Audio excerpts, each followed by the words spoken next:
Okay, I'm going to start this morning by just welcoming you guys. Sawadee Kap. Welcome to Wat Tung. Nice to see all of you guys here at the temple, as well as those of you joining us online. Welcome to everyone. Today is our part of our group learning program. This is a foundational program that we teach on Sundays and Wednesdays. This is a great place for students to get started in their journey to enlightenment. And you can join here at the temple, but then as you travel, you can also join online as well through YouTube, Facebook, or Zoom. And we even record it so that you can learn anytime that you like or attend the classes live. So welcome to everyone, whether you're joining us for the first time or you're joining regularly, welcome to everyone. Today's class on Wednesday is what I do is I do meditation with students, and then I open up to any and all questions that you guys have related to the teachings of the Buddha. I'll provide you guys a little bit of understanding of the teachings of the Buddha because for some of you, it may be the first time you've ever learned in a place like this. So after we meditate, I'll kind of give you guys a little bit of information on the teachings of the Buddha, but mainly what I'm going to do today is just open up to any and all questions that you guys have related to anything regarding the Buddhism or the teachings of the Buddha, anything you're seeing in the world, any challenges you're having in life. If you have questions about meditation or any other aspect of the teachings of the Buddha, you're welcome to ask any and all questions. Just to give you guys a little bit of a heads up, the teachings of the Buddha are to help you get to this enlightened mental state where the mind is peaceful, calm, serene, and content with joy. What enlightenment is where you've purified your mind and you no longer experience any discontent feelings. So all the anger and sadness, frustration, agitation, annoyance, guilt, shame, fear, stress, anxiety, loneliness, boredom, jealousy, shyness, resentfulness, even the slightest displeasure is eliminated from the enlightened mind. The mind performs optimally, where you'll notice that you don't experience these discontent feelings. Your mind's not shaken up anymore. And that occurs through training of the mind. So that's why we start our classes with meditation, because that's the way to train your mind. But there's other things you need besides just meditation. You wouldn't be able to meditate your way to enlightenment. You need other things. So I'll kind of start sharing a little bit of that with you after we do our meditation. Today, what we're going to do is loving kindness meditation together. So what I'll do is I'm going to start with some chanting to ease us into meditation. And I see some of you guys have the chanting sheets, which you're welcome to get. We have the chants over there on the table. They're a laminated sheet. We chant in the Pali language, and you'll see the English translations on there too. You're welcome to join along in the chanting. During the lifetime of the Buddha, they used chanting as a way to remember the teachings. So during his lifetime, everything he taught was oral. They didn't write anything down during his lifetime, so he just taught orally. So about once every 2 weeks, they would come together and they would recite his teachings word for word in order to commit them to their memory. So the chanting, it doesn't have any mystical or magical benefits. It's not a rite, a ritual, or ceremony, or worship. It's not prayer or anything like that. In fact, if you read the English translations, you're going to see a lot of gratitude and respect and admiration for the Buddha. So I don't think the Buddha actually created these chants himself, because a Buddha doesn't walk around teaching people to chant things like this to them, because that would be their ego or arrogance to do that. Instead, his students, I suspect, created these either during his life or after his death, because if you learn from a teacher how to move from anger and sadness and frustration and all these other discontent feelings, and you were able to acquire this mental state of peace and joy that is permanent, your mind will never experience anger or any of those feelings ever again, you'd have a lot of admiration and respect for that person too. And you would potentially decide that, hey, let's get together and do something that would be respectful for this person. So the Buddha probably didn't even create these chants himself. So we chant in the Pali language because this is the original source language of the teachings of the Buddha, but everything that I teach is in English, so you'll be able to understand in English. There's only 2 words in Pali that I still need to use because those don't translate to English, but I'm able to explain them to you when we get to that, if we start talking about those kinds of things. So I'll ease into the meditation with some chanting. This just helps you to get awareness of the mind, awareness of the breath, and kind of ease into the meditation. Once we get into the meditation, I'll provide you guidance because we're going to be doing some breathing mindfulness meditation. This is a primary form of meditation that you usually do as part of a standalone practice, but we also do it as the beginning of a loving kindness meditation session. And we'll be doing that for about 5 or 10 minutes or so. Then after we go through a period of time where I'm not speaking and not giving you any guidance, I'm going to come back in with some guidance on loving kindness meditation. What this meditation is for is it helps to transform your mind away from anger and frustration and agitation and annoyance, the way that you might experience this when you're around certain people. If you have anger, hatred, ill will towards others, even if you have negative self-talk within your own mind and you kind of diminish and degrade yourself, this is a great meditation to help you be more loving and kind to yourself and to other beings around you. So this meditation will slowly transform your mind as you learn it and you practice it regularly. It's not going to be like one time you do it and boom, right away you feel loving and kind, but instead it's gradual training, gradual practice, and gradual progress that you gradually can cultivate more and more loving kindness in your mind. And then you can go out into the world and you can practice being loving and kind through your intentions, your speech, and your actions. And this is where you'll see your life will really improve, because as long as you're bitter and harsh and hostile to people in your life, this is all going to just come back to you. So if you can transform your mind through meditation to be more loving and kind, and then you can go out in the world and be more loving and kind with the people around you, you'll see that that's what comes back to you is loving kindness, this genuine interest in seeing all beings be well, active goodwill towards all beings without judgment. So after I guide you in the loving kindness meditation, we'll go back to breathing mindfulness meditation for a period of time, and then we'll come out of the meditation with chanting. And then that's where I'll kind of talk and kind of give you guys a bit of a little taste of what the teachings of the Buddha are like before I open up to any and all questions that you guys have, because today on Wednesday, I just leave it as an open question day. And as you guys ask questions, we have microphones here for those of you guys at the temple in the white bowl. You can press the gray button, the lights will come on, and you can just hold it up to your chin, and that way we'll hear you at the temple and they'll be able to hear you online too. And for those of you guys in Facebook, YouTube, or Zoom, you can put your questions in the comments section and I'll be able to see those, or in Zoom you can electronically raise your hand, open up your microphone, and we'll be able to hear you here at the temple, and the live stream will hear you as well. So usually students are learning meditation in 4 different positions: seated, lying, standing, and walking. So I see all of you guys are in the seated position. This is really common when you're learning the meditation, is to start in the seated position. A lot of people start here. So I'll give you guys a couple of pointers on the seated position to help you get started. If you're on the floor, usually people cross their legs, and you would like to just cross your legs lightly. If you have them real tight, it's going to impede the circulation and your legs are going to be painful, and you're never interested in being in pain during meditation. So just cross your legs lightly. Some people even like to put their legs off the mat. This gets your hips up in the air and it lessens the angle at your hips, your knees, and your ankles, and it can make things more comfortable. So if you like to do that, you're welcome to do that. It's not about everybody doing it exactly the same way. It's about finding what's comfortable for you.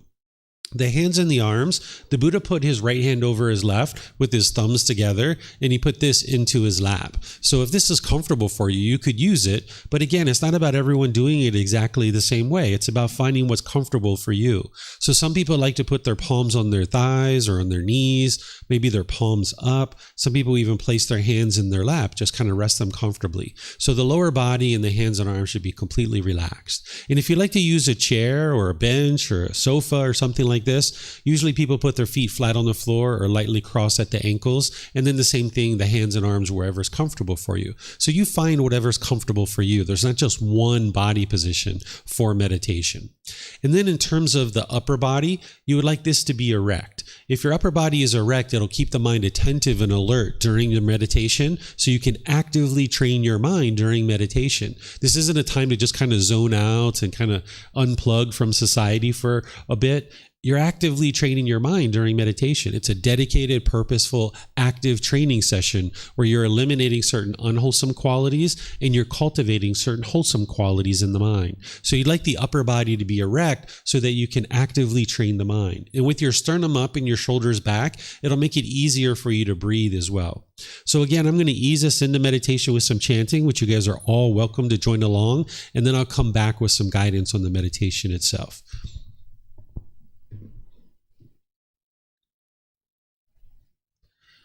Arahang Samma Sambuddho Mahakawa Wat Tung Mahakawanhang ภิวาเตมิสวากขาโตมหาเขวตาธัมโมธัมมังนามัสสามิสุปฏิปันโนมหาเขวโตสาวกสังโฆสังฆังนามามินะโมตัสสะภะคะวะโตอะระหะโตสัมมาสัมพุทธัสสะนะโมตัสสะภะคะวะโตอะระหะโตสัมมาสัมพุทธัสสะนะโมตัสสะภะคะวะโตอะระหะโตสัมมาสัมพุทธัสสะอิติปิโสภะคะวะอะระหังสัมมาสัมพุทโธวิชาจารณังสัมมุโนสกขาโตโรกาวิโตอนุเตโรปุริสานามาสติสัตตาตาวะมนุสนังโอโตภะคะวะติ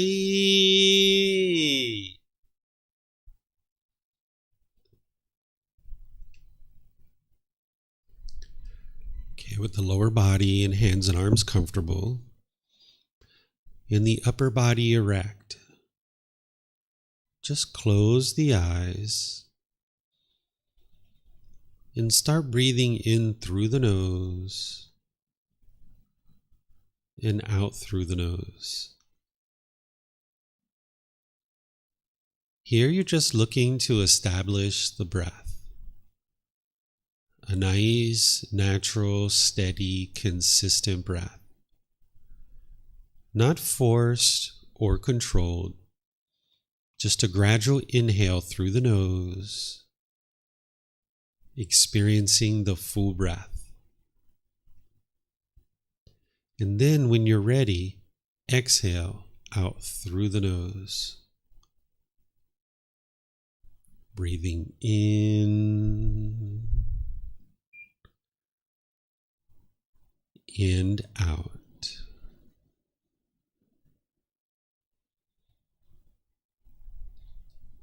Breathing in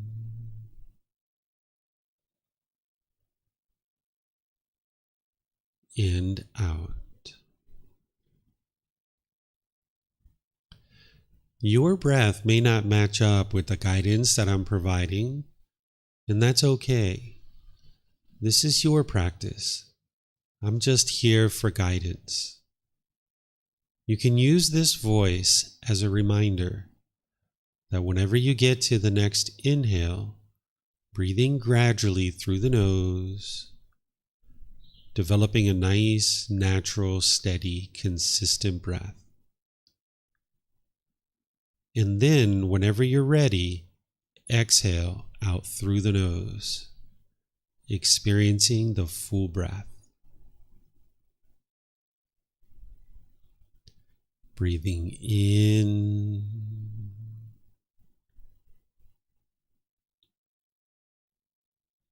and out.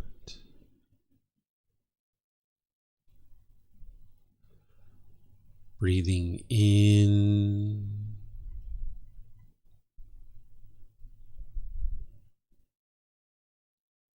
and out.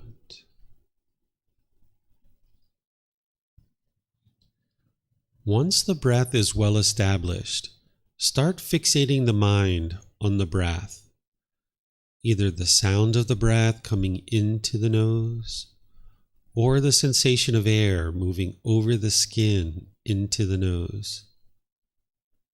The breath is the present moment. Fixate the mind on the breath, the present moment. Breathing in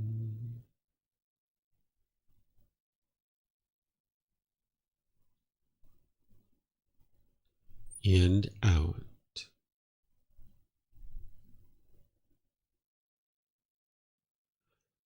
Breathing in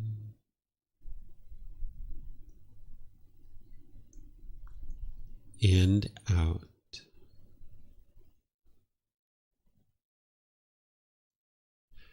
With the mind fixated on the breath, whenever you notice that it moves off the breath, cut that off, let it go, and come back to the breath, the present moment. No need to observe the thought, label it, judge it, analyze it, or even try to figure out where it's coming from. Whenever you notice that the mind is moved off the breath, cut that off, let it go, and come back to the breath, the present moment. Breathing in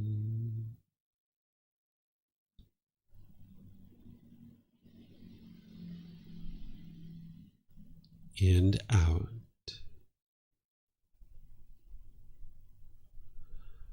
Breathing in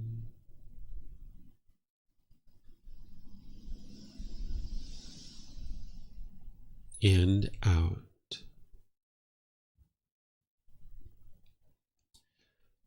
I'm going to be quiet now and let you do this work of focusing on the breath, cutting off and letting go anytime the mind moves off the breath. Then I'll be back with guidance on loving kindness meditation. You have nowhere to go. There's nothing to do. No one needs you right now.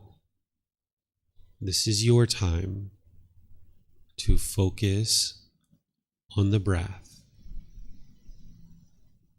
Breathing in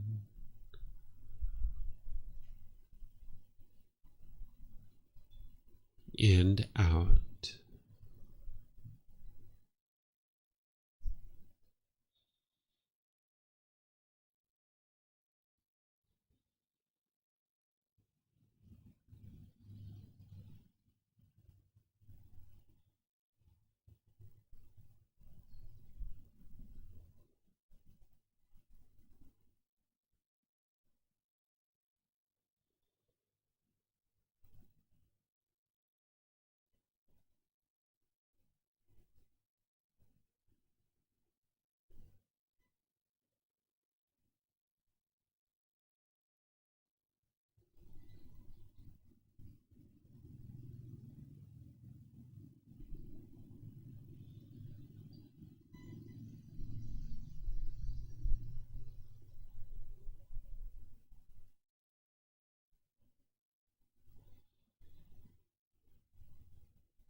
Continuing to breathe in through the nose and out through the nose. When you get to your next out breath, repeat these affirmations in the mind.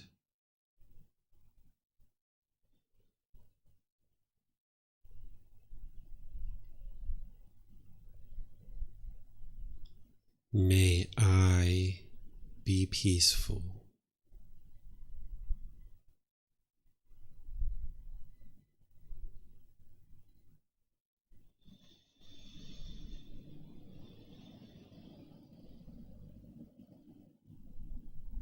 May I be safe.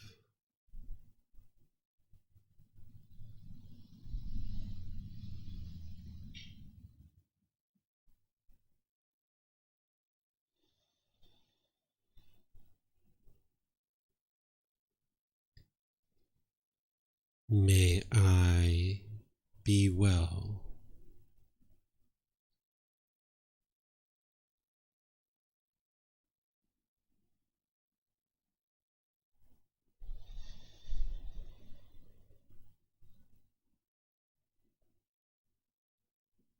May I be free of all discontentedness in the suffering it causes.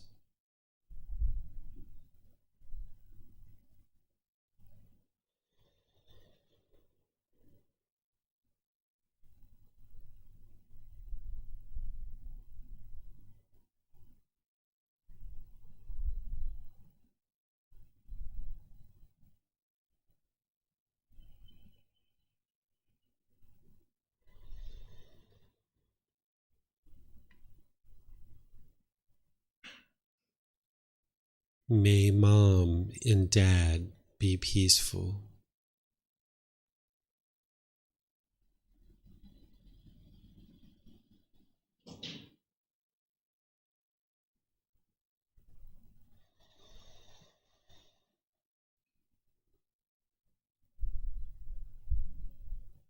May they be safe.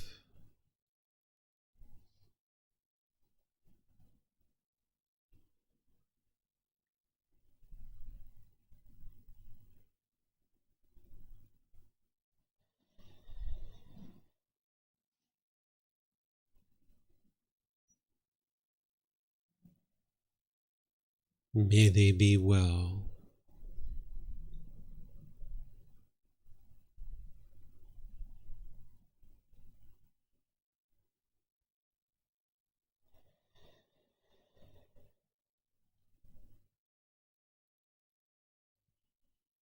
May they be free of all discontentedness in the suffering it causes.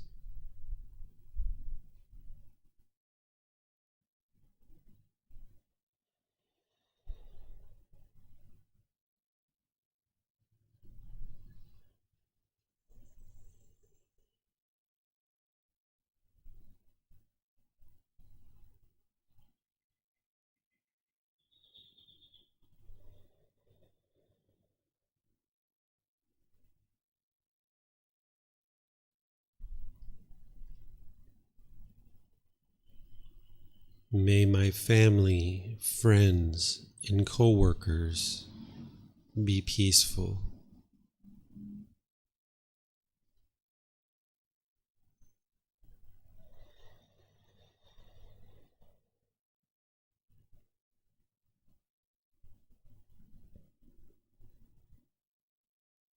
May they be safe.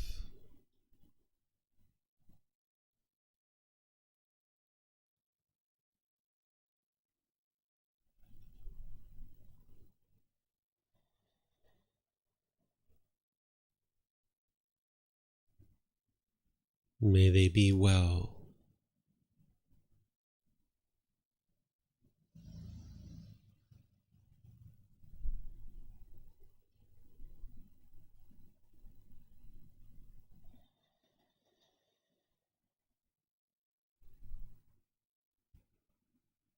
May they be free of all discontentedness in the suffering it causes.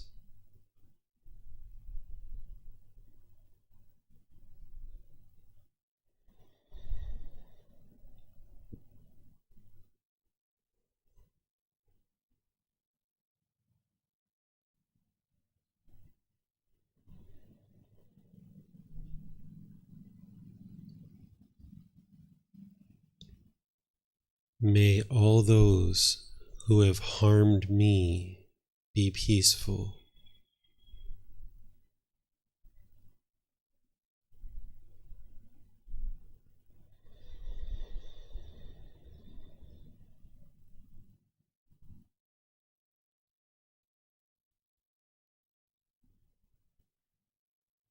May they be safe.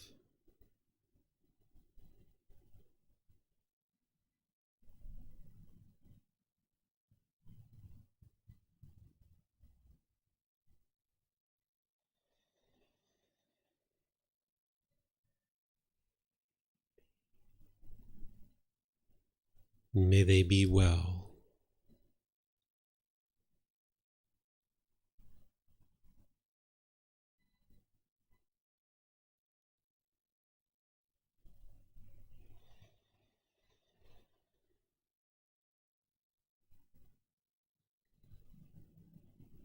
May they be free of all discontentedness in the suffering it causes.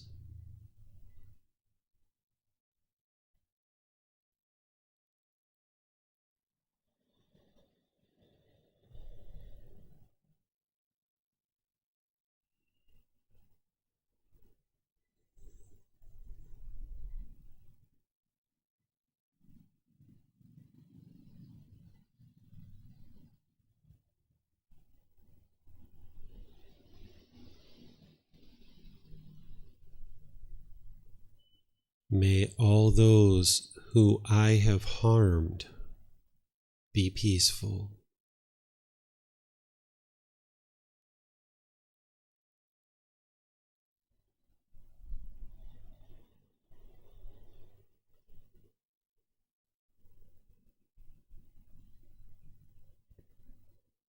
May they be safe.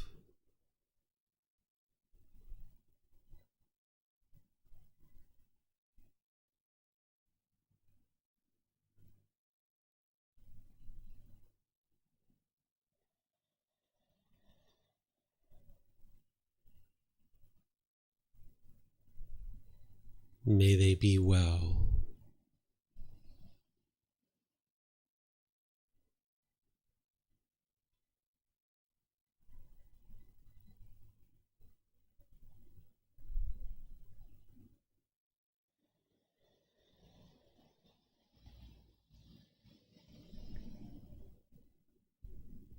May they be free of all discontentedness in the suffering it causes.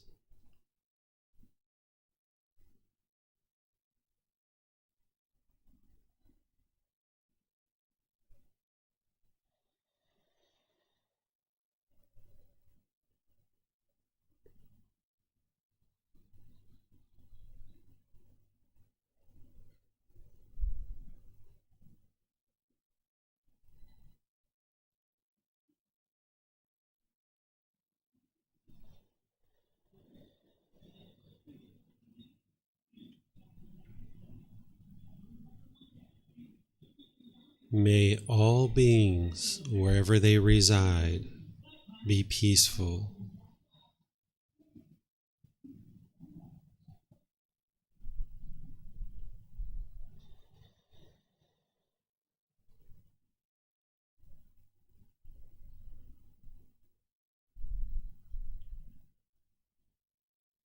May they be safe.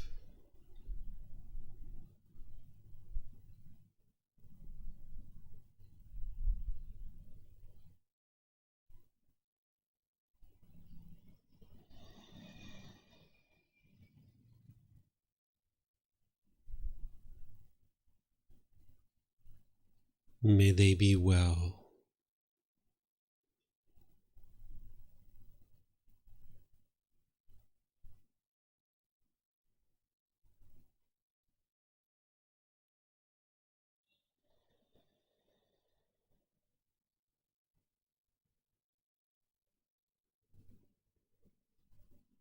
May they be free of all discontentedness in the suffering it causes.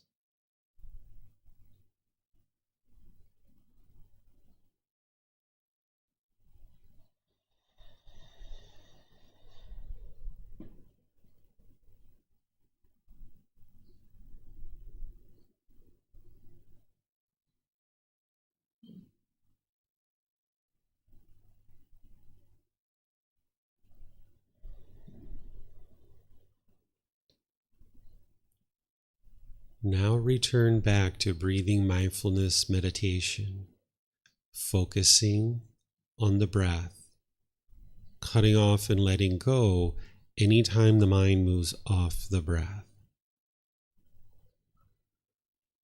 Breathing in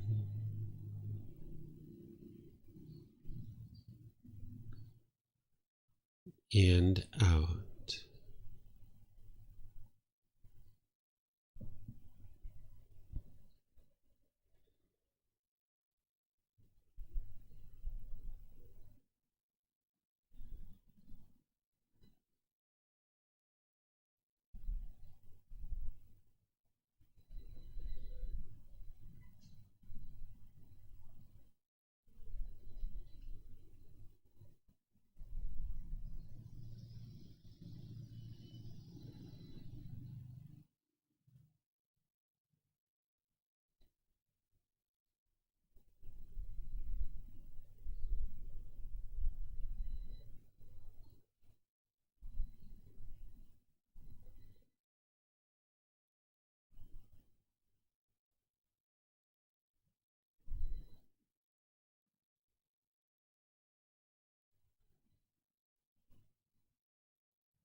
อะระหังสัมมาสัมพุทโธมหาวาพุทธังมหากวันนังอภิวาเทมิสวากขาโตมหากวัตตาธัมโมธัมมังนามัสสามิสุปฏิปันโนมหากวัตโตสาวกสังโฆสังฆังนามามินะโมตัสสะภะคะวะโตอะระหะโตสัมมาสัมพุทธัสสะนะโมตัสสะภะคะวะโต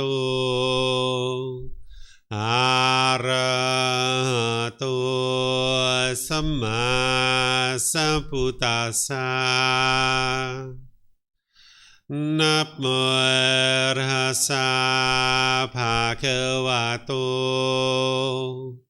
อะระหะโตสัมมาสัมพุทธัสสะอิติปิโสมะคะ วาอะระหังสัมมาสัมพุทโธวิชาจารณังสัมมุโนสคาโตโรกาวิโตอนุเตโรภูริสาดัมมาสติสัตตาตาวามนุสนังโอโตภาควาติ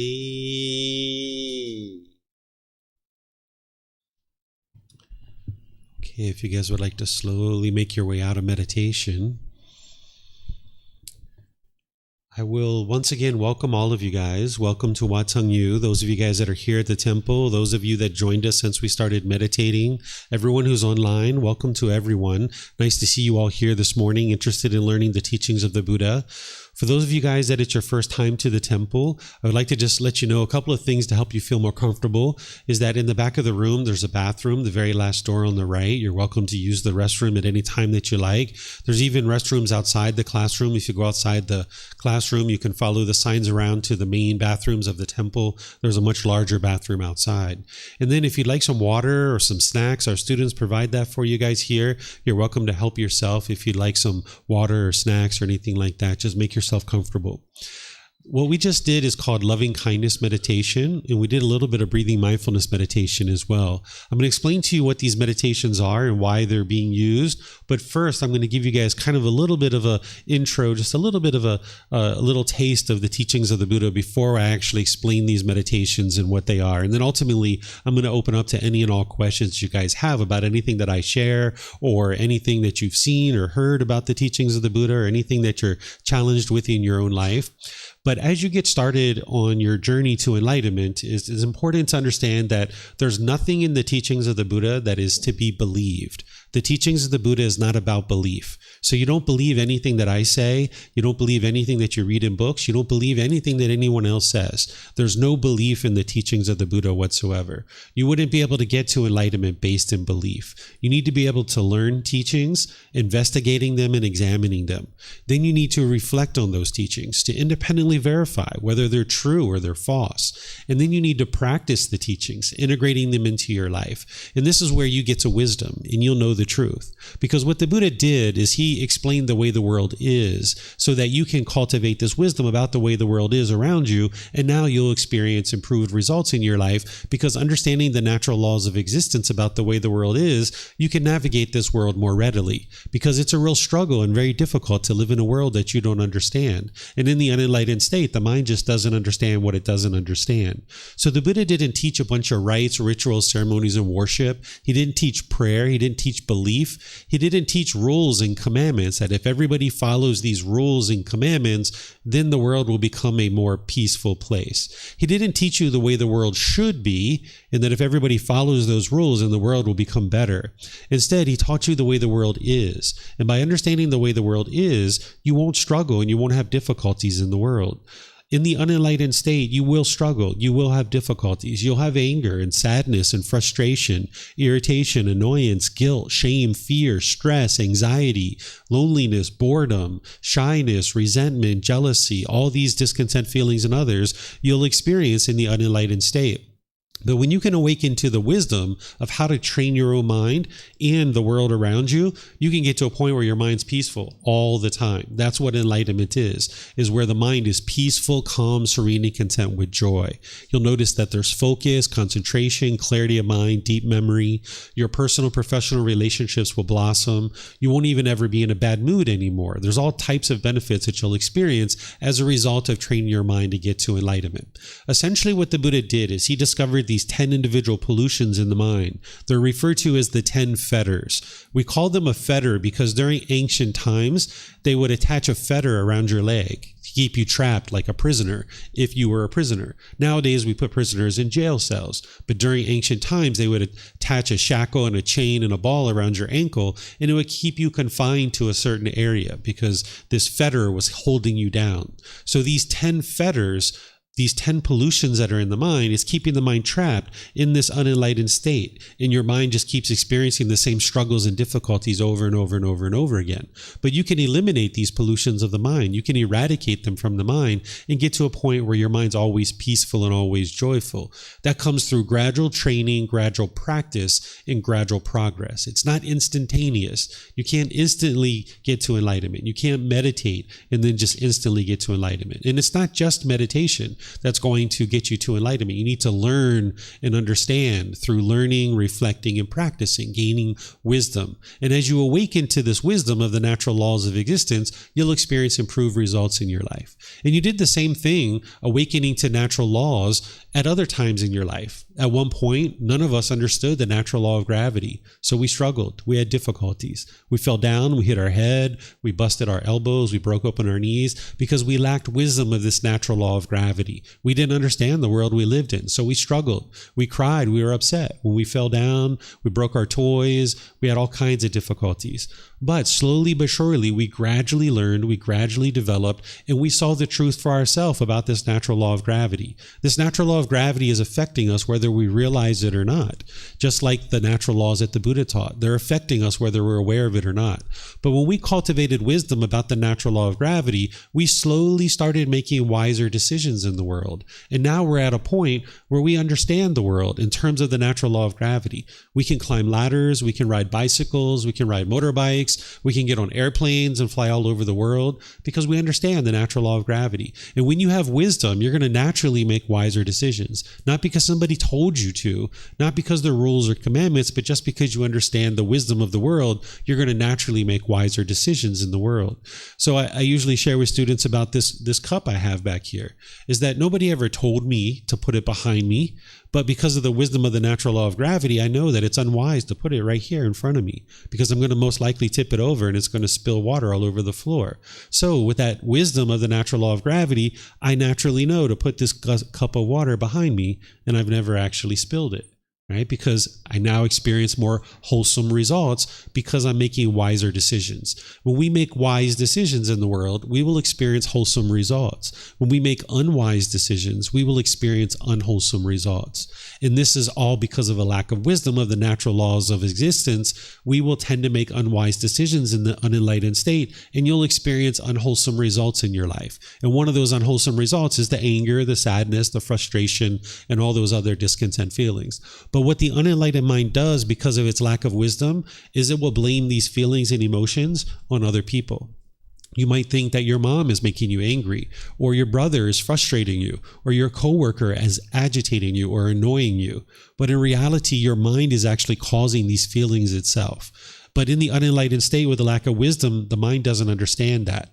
It'll tend to blame these feelings on other people. And when you misunderstand what's really going on in the mind, you will tend to push people away out of your life.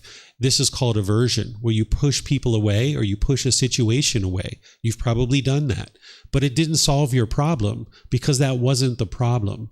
If that was solving your problem, you wouldn't get angry or agitated or annoyed any longer, because when you push that person away, it would have solved the problem. But that's not the problem, and that's why pushing people away didn't solve the problem. The other thing that the unenlightened mind will do when it misunderstands the problem is it will become bitter and harsh and hostile towards people through your intentions, your speech, and your actions. We've all done that at different times. You've been bitter and harsh and hostile towards people. And then this probably ended in a broken relationship, or at the very least, people were bitter and harsh and hostile with you. So if you're bitter, harsh, and hostile with others, that bitterness, harshness, and hostility is going to come back to you. Or the third thing that the unenlightened mind will do when it misunderstands that the true problem that you're experiencing is being caused by something inside the mind is you will put your expectations on other beings. You will try to control people and try to get them to do things your way. And when your mind's doing this, people feel pressured, they feel controlled, and they don't like that. So they might choose to leave out of your life. So when you misunderstand what the real problem is and what the cause of that problem is, you will push people away, or you'll push a situation away. You'll be bitter, harsh, and hostile towards people, or you'll put your expectations on people and try to control them. But none of that is going to solve your problems. And this is why the mind just stays stuck in this continuous cycle of experiencing these strong emotions and strong feelings over and over and over and over and over again. But there's an escape for this. You can actually understand what the real problem is. If you would like to understand what the real problem is, what the cause of that problem is, and what the solution is to solve it, that's where the teachings of the Buddha come in. But when you learn the teachings of the Buddha, you can't believe them, because with belief, you don't know what's true or false. You need to get to wisdom to be able to see the truth for yourself. So I'll share with you what the problem in the unenlightened mind is, the cause of that problem, the elimination, and the path forward. The problem is that the mind is discontent. It's going up and down and up and down. You feel happy, excited, elated. Then you feel sad and angry and frustrated, irritated, annoyed, stressed, anxiety. Your mind goes up and down and up and down. This is the problem that the unenlightened mind experiences. The cause of that problem is what's called craving, desire, attachment, wants, expectations. The mind is longing and yearning for something, wanting things to be a certain way. And if the mind gets what it wants, then you get happy, you get excited, you get elated. If you want it to be sunny outside and it's sunny, you'll be happy, you'll be excited. Yay, it's sunny. If you want your bank account to have a certain amount of money and your bank account has that money, yay, I'm so excited. Or if your mom does things that you want her to do, or your dad or your brothers and sisters, they do things the way you want, yeah, you'll be happy, you'll be excited. But the problem is that you can't get things your way permanently. It's not possible. Everything around you is impermanent. It's constantly changing. It's temporary. So if you base your inner feelings of happiness on your bank account or the sun or what your mom's doing, your dad's doing, your brothers or sisters, your boss, if you base your inner feelings on some condition and you get happy based on that condition, when that condition changes, your feelings are going to change too. So if you get happy when it's sunny outside, you'll be sad when it's raining. Or if you get happy when your bank account is at this balance, you'll be sad when it goes to this balance, right? Or if your mother and your brother and your sisters and your dad and other people are doing this thing and you get happy, then when they change and do something else, you will be sad or frustrated or agitated, because the mind's craving permanence. It's longing, it's yearning, it's wanting things to be a certain way. The mind is craving things to be one particular way permanently. But everything around you is impermanent. This is what you need to understand, and you need to independently verify it. Don't believe what I'm saying. You can look at your own life and you can look around the world and you can see everything is impermanent. This body is impermanent. Your relationships are impermanent. Your bank account is impermanent. The weather is impermanent. Everything around you is impermanent. But the cause of these discontent feelings, the cause of the problem, is that the mind is craving for things to be permanent. It wants things to be permanent, but yet you live in an impermanent world. So when you come together with a boyfriend or girlfriend, you get so happy, you get so excited and so elated because you have this new boyfriend or this new girlfriend or this new husband or wife. You get so happy at the beginning. But then over time, as you want more and more things from them, as you expect more and more things from them, and they want and expect more things from you, you guys both become angry and frustrated and agitated, and the relationship breaks up.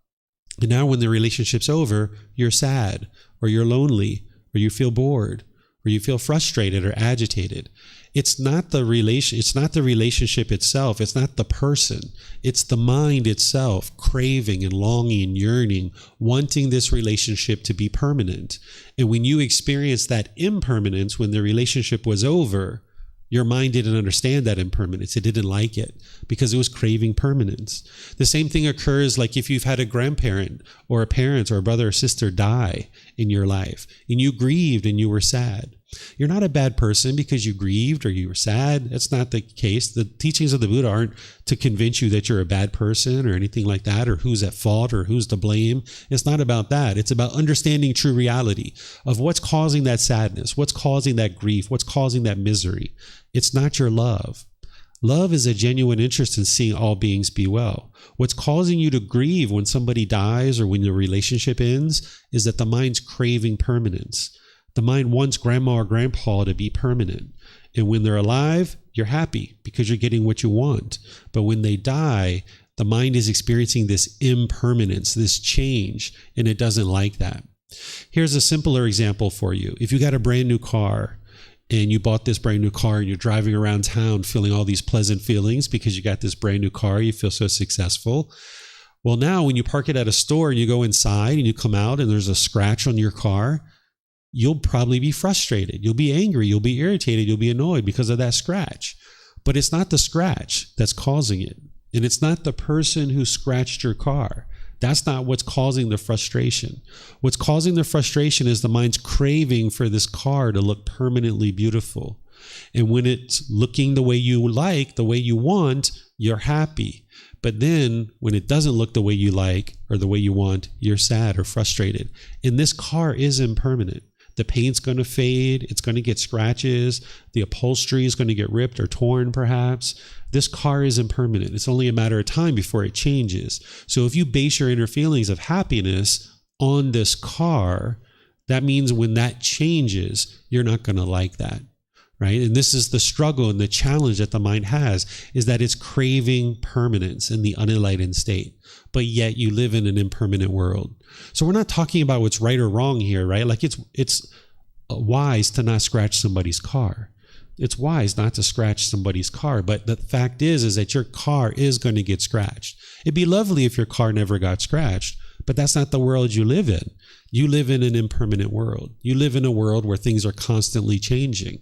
But the unenlightened mind lacks the wisdom of this natural law, this universal truth of impermanence. It lacks the wisdom of that.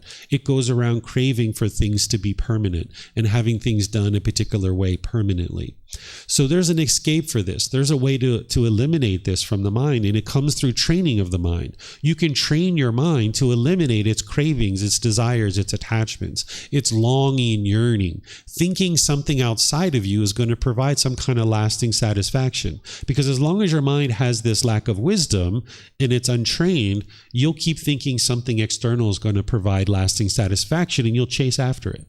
All I need is a boyfriend or a girlfriend. That's going to solve everything in my life. Oh, more money. That's what I need. More money. Let me get more money. Oh, a bigger house. That's what I need. A bigger house. Oh, a new car. That's what I need. Oh, this, that, or the other thing. The mind just got this unquenchable thirst that it just wants and wants and wants and wants and wants. And it's forming its inner feelings based on these things. And this is why you haven't been able to get to permanent happiness, is because the mind keeps basing its inner feelings on how much money do I have in the bank?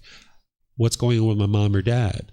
What's going on with my boss? What's the weather like, right? If the mind keeps forming its inner feelings on these impermanent conditions, you might get happy for a temporary period of time. But when those conditions change, your mind's going to end up in the anger, the sadness, the frustration, or some other discontent feeling. So there's an escape for this, to train your mind to eliminate these cravings, these desires, these attachments, these wants and expectations, so that you can just gradually work towards certain goals and objectives that you have in life, realizing that you're not going to be able to accomplish every single thing you ever set out to accomplish. So rather than chasing,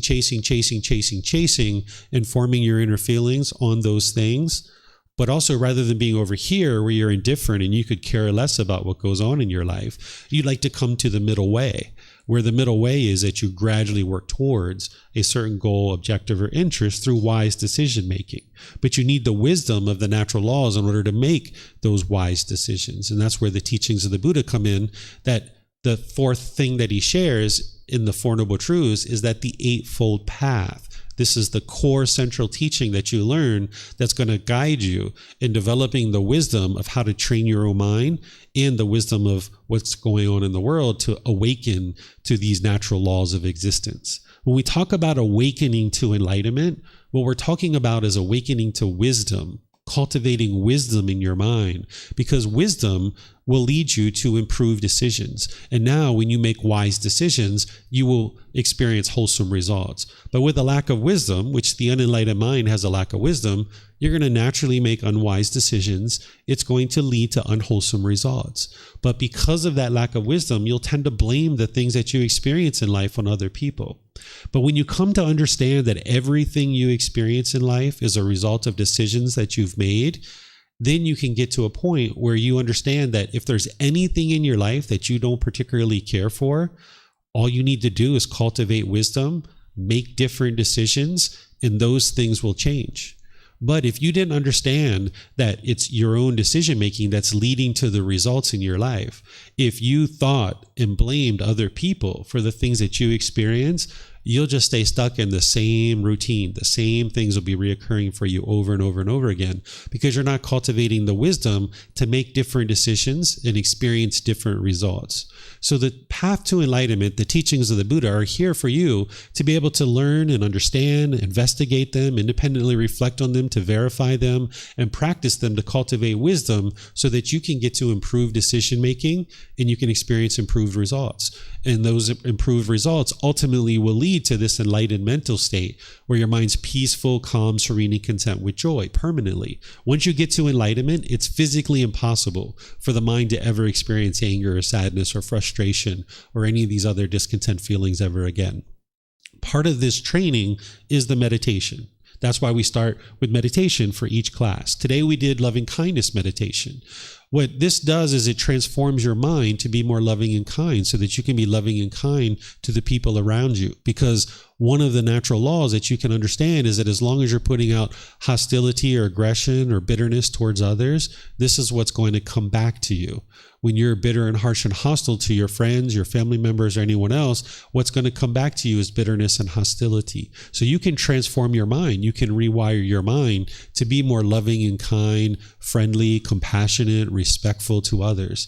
Right now, it's probably really hard for you to be loving and kind and respectful to everybody in your life. And that's because of the pollution that's in the mind. But you can uproot this with the meditations and with all the other teachings that the Buddha shares, and you can gradually see how your mind's becoming more peaceful and more joyful. It's just a matter of time of learning and practicing to be able to experience that.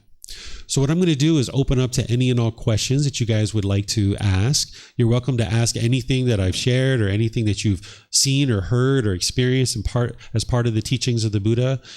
All you need to do here at the temple is use the microphones. That way we'll hear you here at the temple and they'll be able to hear you online as well.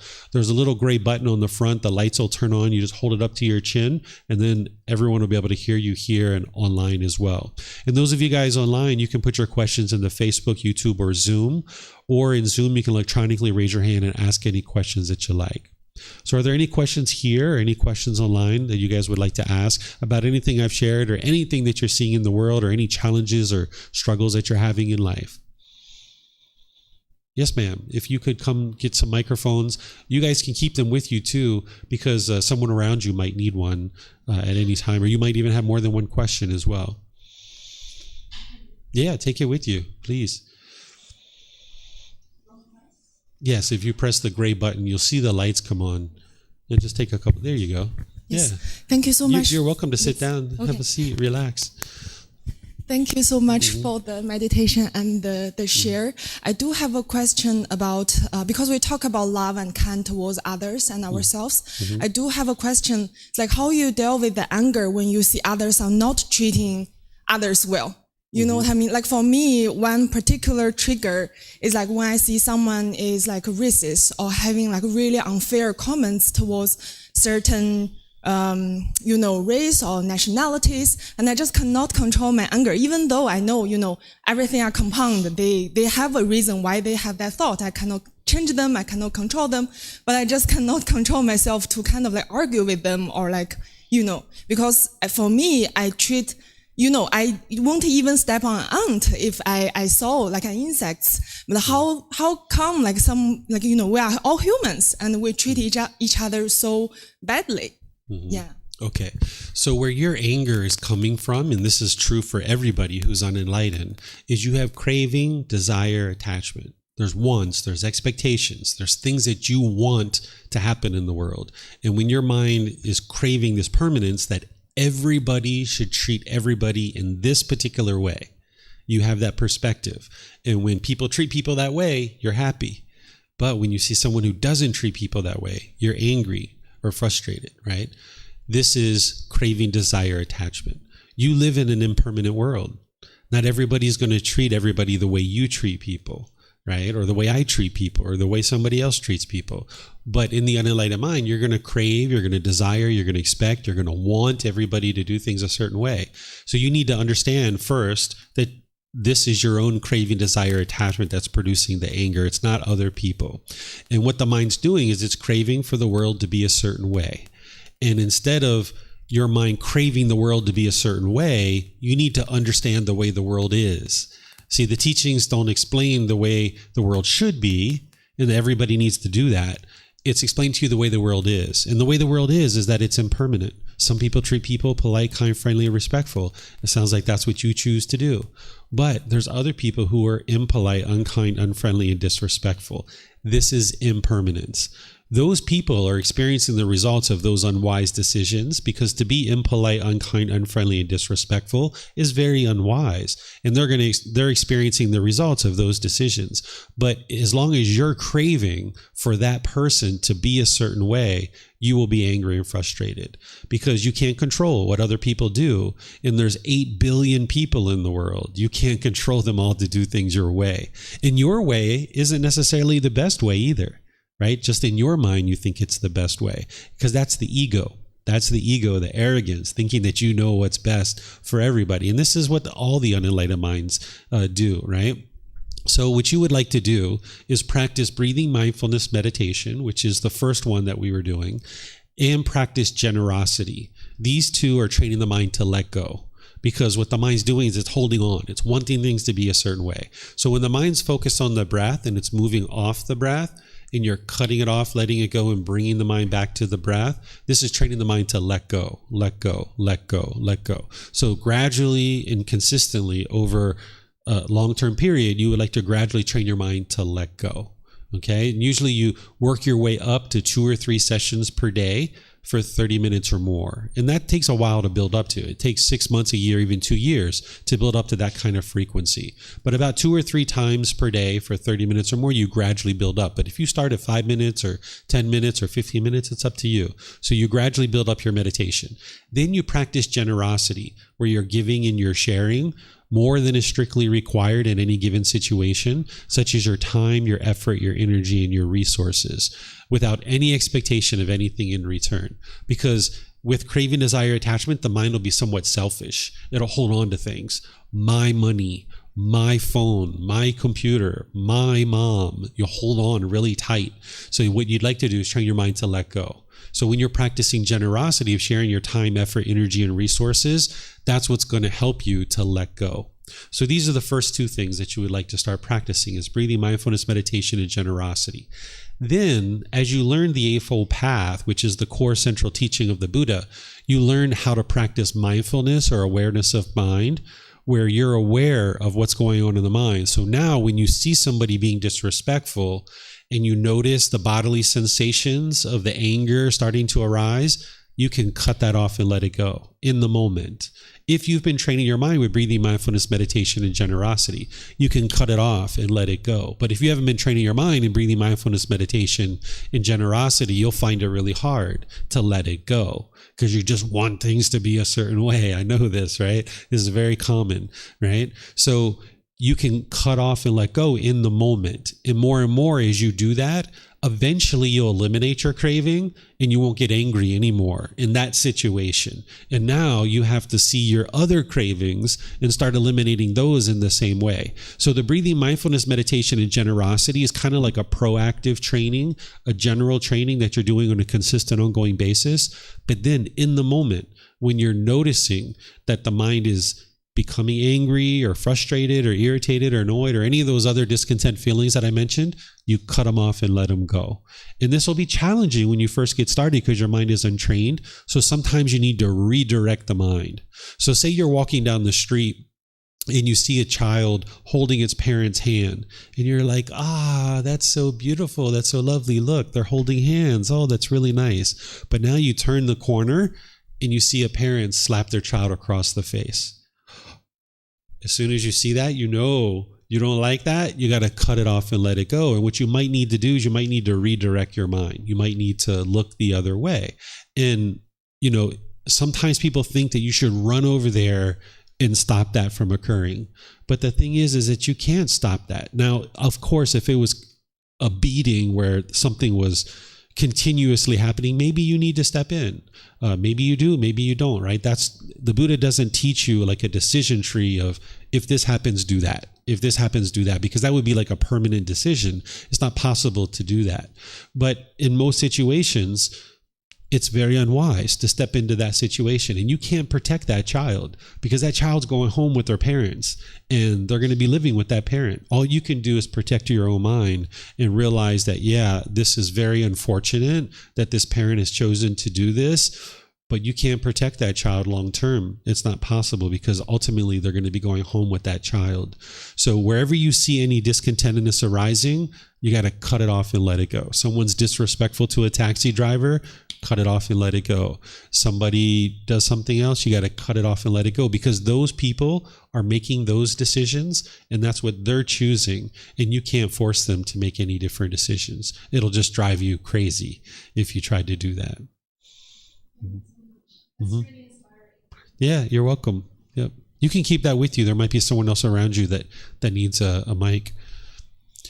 Does anyone else have any questions here or online? You guys are welcome to ask questions online by putting that into Facebook, YouTube, or Zoom, or you can raise your hand in Zoom and ask any questions that you like.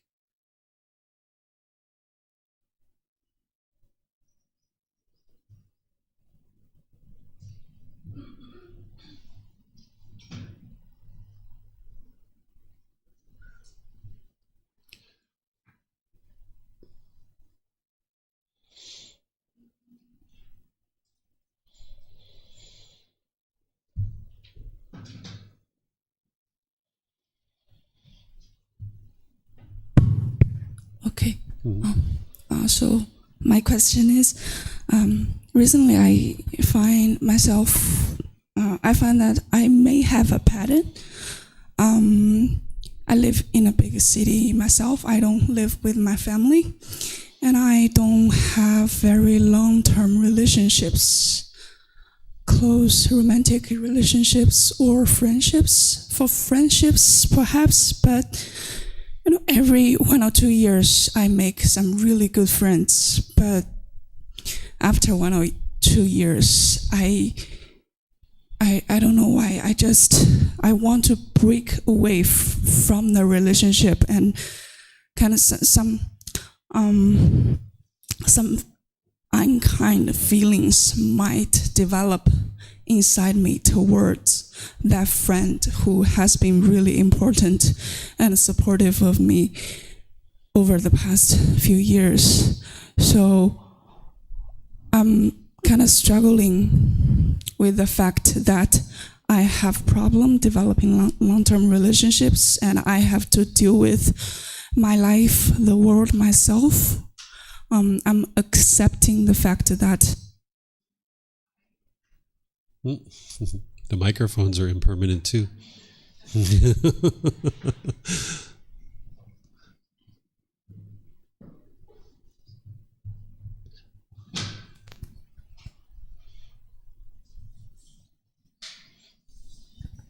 it's like I have to accept the fact that people are lonely in the world, and I will be lonely, and I don't know what to do about it. Okay, I'll help you. So you don't have to feel lonely. The only reason why you feel lonely is because you have craving. This is the same thing that we were just talking about here. That's why I started with a little bit of an intro about craving, desire, attachment. The mind's longing, yearning, wanting things to be a certain way. And when they're not that way, then you're going to feel lonely, right? You're going to feel bored or lonely. You can train your mind in the same way that I just spoke about, using breathing, mindfulness, meditation, and generosity. And then when the loneliness is arising, cut it off and let it go. There's a whole path that you need to learn. It's not just one thing, right? But this is what you can get started with, is the breathing, mindfulness, meditation, the generosity, and cutting things off and letting it go. But in reality, to fully transform the mind, you would need to learn the Eightfold Path, this core central teaching. And I'm going to be teaching a course next week if you're around, either here or if you would like to join online through Facebook or YouTube or Zoom. It's called Foundation in the Path to Enlightenment, where you're going to learn all the foundational teachings, where I'll start you from the very beginning and I walk you through and build you up to understand how to practice the teachings of the Buddha, and you can see the results for yourself that it's working. Because right now you don't have the wisdom of how to solve this. You don't even know what's causing it, right? That's why I feel that you feel kind of depleted a little bit. You feel kind of withdrawn, right? In these kind of situations. Your relationships are always going to come and go, right? These people are always going to be coming and going in your life. But as long as you're craving for these relationships to be permanent, then you'll struggle when they're coming and going and people are coming and going.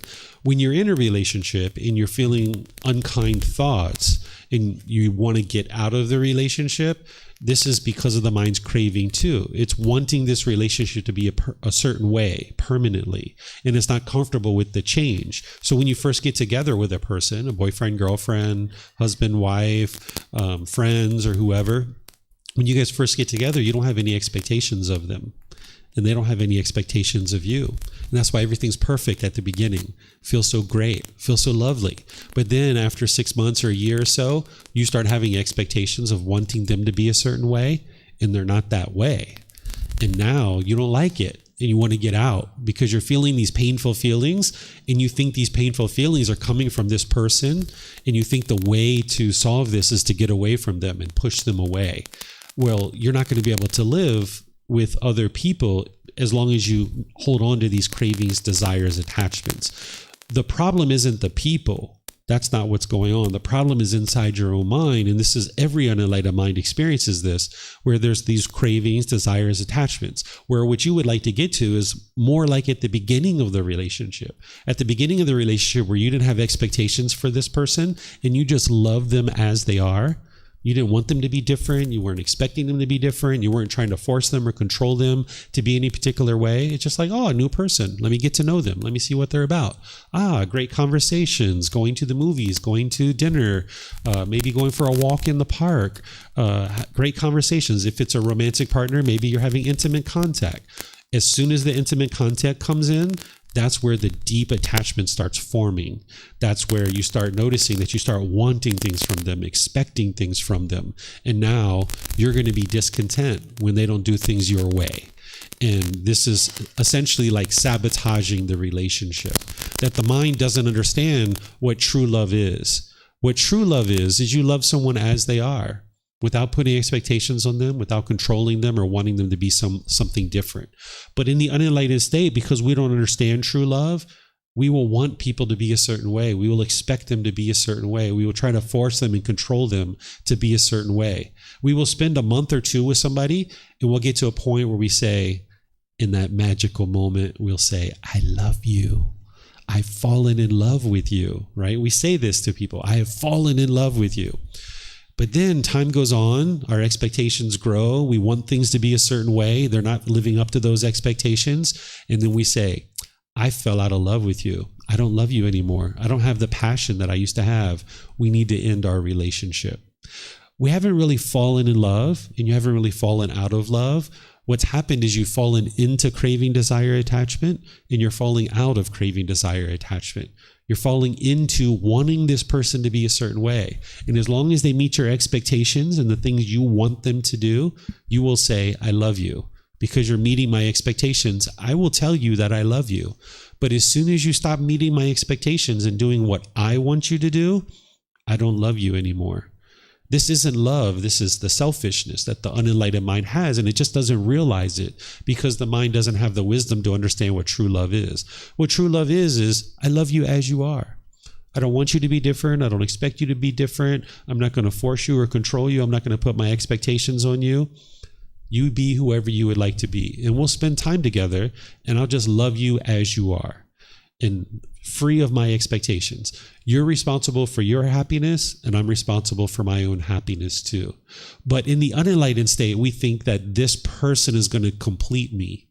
We will say, I love you, therefore I want you to be with me because you make me happy, and I want you to be with me. And when you're with me, I feel happy. But when you're away from me, I feel sad. I miss you. I feel miserable when you're away from me. This isn't the love that's causing that misery. What's causing that is the craving, desire, attachment. The mind's attached. It's saying, I can only be happy when you're with me. And when you're away from me, I can't be happy. This is the attachment that's causing that. That's the craving, desire, attachment. But what you need to understand is when you come together in a relationship, let's just say you're together for the rest of your life. You guys are going to be together sometimes, but that is impermanent. Sometimes you're going to be away. Maybe they're going to go on a business trip, or maybe they go to the hospital or something else. They're going to be away from you. So while your time together is impermanent, your time away is impermanent too. You're going to eventually come back together. But if you have a craving, a desire, attachment, you can only be happy when you're with that person. And when you're away, you feel miserable when you're away from them. So this isn't the love that's causing that. That's the craving, the desire, the attachment, the longing, the yearning, the wanting things to be a certain way. And you can free the mind of this, and you can eliminate it so that all your relationships can be loving and kind. If they're with you, you can thoroughly enjoy it. You can have a great time. Thoroughly enjoy the time with your friends and family, your boyfriends, girlfriends, your life partners, and people like this. You can thoroughly enjoy that time. But then when it's over, it's over. And you move on to the next thing. And you can enjoy that next thing too. But if you can only feel good, you can only feel happy when you're with this person, then your mind's locked up. It's dependent on this person being with you. And because they can't be with you permanently, you can't be happy permanently. So if you can free the mind through the training that the Buddha teaches to eliminate craving, desire, attachment, you can be happy all the time. Because it's what's called unconditioned happiness. That right now you experience conditional happiness. That this condition, this condition, this condition, this condition, this condition has to be met. And when all these things are met, I'll be happy. But if those things aren't met, then you'll be sad or angry or frustrated. So the more expectations you have in your mind, the lesser and lesser time that you can be happy. As you age and you take on more and more and more expectations, more cravings, the amount of time you can be happy is fewer and fewer and fewer and fewer and fewer. This is why sometimes people get old and grumpy. But you don't have to be old and grumpy. You can be old and happy. If you learn how to have unconditional happiness, you can get rid of these cravings, desires, attachments, and you can always be happy. So it's the breathing, mindfulness, meditation, the generosity. That's the first thing to start get going, and then cutting off and letting go in the moment when you see that loneliness coming up. But there's other teachings that you need, like the Eightfold Path, which you can get it from the first book if you like. The very first book that I share, it's a beginning of the path to enlightenment. You can download the book for free if you like. It's on our website. You can take it and go print it. You can get a printed version here if you like, just by reimbursing us for the printing cost. Or you can order it on Amazon if your country has access to Amazon. And then as you're reading that book, you can take classes, because I teach various classes and retreats at different times, various programs. You can take them here, you can take them online. They're been recorded. You can even get personal guidance where I will meet with you in Zoom, or I'll meet with you here in Chiang Mai or wherever I am, and I'll sit down and help you and answer any questions that you have.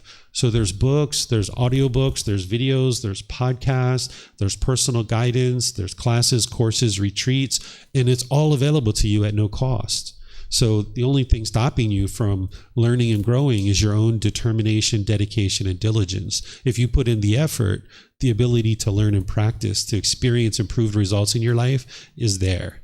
So the teachings of the Buddha, if I was going to put it in a nutshell, it's to heal from what hurt you so that you never need to hurt ever again. But you need to understand what's hurting you. It's not something outside. It's what's going on inside your mind. That's what's truly hurting you. So you can eliminate that hurt. You can eliminate that pain and get to the point where you never experience any pain ever again. And you gradually work towards that over time. Mm-hmm. Thank you. Yeah, you're welcome. Any other questions here or online?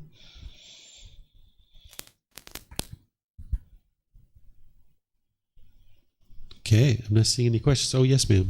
Yeah. Thank you. So my question is about, actually you just gave an example that if we saw some like parents are abusing their children, we can try to let go maybe. So I can imagine that already have this feeling that we're trying to justify why we are not doing the right thing, right? So my question is, how should we think about this? Meaning that, yeah, we understand that in the world, parents are abusing their children. It is a common situation. But it still is different from that. We're seeing some parents are doing this just in front of us, right? So if I just let go, yeah, I don't know how to kind of justify my behavior, or, you know, I'm not sure if it's a question about, the meditation, but yeah, that's how I, responded to what you just use that as an example. Yeah. Sure. So the decision of whether you choose to do something or not, that's separate from what I'm sharing about what you need to do with your mind. What you need to do with your mind is train your mind to not have craving, desire, attachment, to cut off and let go of your attachment, wanting things to be a certain way. And that will allow your mind to stay calm. And then what you choose to do in terms of any wise decision making, that's for you to decide, because in each situation, the variables are going to be different. They're going to be unique, and you've got to decide for yourself what is wise. So this example that I gave is actually something that occurred with me. I was in a foreign country 2 years ago, and I was in a big shopping area, and I had my back turned to the people, and I was talking with the people I was with, and we were in like a little bit of a circle, and I heard, whoa, whack. And I looked over my shoulder and I saw a kid just standing there, like 8 years old. And I turned to the people I was with and I said, did what just happened that I think happened actually happen? And they said, well, what do you think happened? I said, did that father just slap his child across the face? And they said, yes, that's exactly what happened. Right? And I was like, okay. And this brought back some memories from my childhood when I experienced these kinds of things. And I thought for a second, and I was like, I can't do anything. I'm in a foreign country. I don't speak their language. Even if I did speak their language, it doesn't make sense for me to go over there, because what am I going to teach that father, right? That father obviously has anger in his mind. He has craving. It's not my place to teach other people what they should or shouldn't be doing in their life. If you went around trying to right every single wrong that you see in the world, you'd be utterly busy and overcomplicated. You would have no time to do anything in your own life. And it would be coming from your own ego too. Because with the mind's ego, you'll think that you know what's right and what everyone else is doing is wrong. So for example, like this morning when I went to breakfast, there was a couple, a husband, I assume husband and a wife, and the wife was pushing a stroller of a child, and they were in the street. And I was walking on the sidewalk alongside. And the husband was walking in front, and then the husband got on the sidewalk, And then the wife, I guess she didn't feel comfortable walking in the street by herself. So she kind of turned and started trying to get the stroller onto the sidewalk. And the husband had walked about a couple of meters in front, and he just stood there and looked back and was watching her. And she was really struggling to get the stroller onto the sidewalk because it's a really high curb. And in my mind, I was like, that's unfortunate. If that was me, I would have helped my wife to bring the stroller on the sidewalk. But not everybody does things the same way as me. So I didn't have an expectation that he should do things that way. That's what he was choosing to do. I could see his wife was a little bit disgruntled and kind of irritated and annoyed at this situation, but that's their relationship. That's their situation. It's not up to me to step into somebody's life and say, hey, buddy, don't you think you should help your wife? Because that would be my ego if I allow that to occur.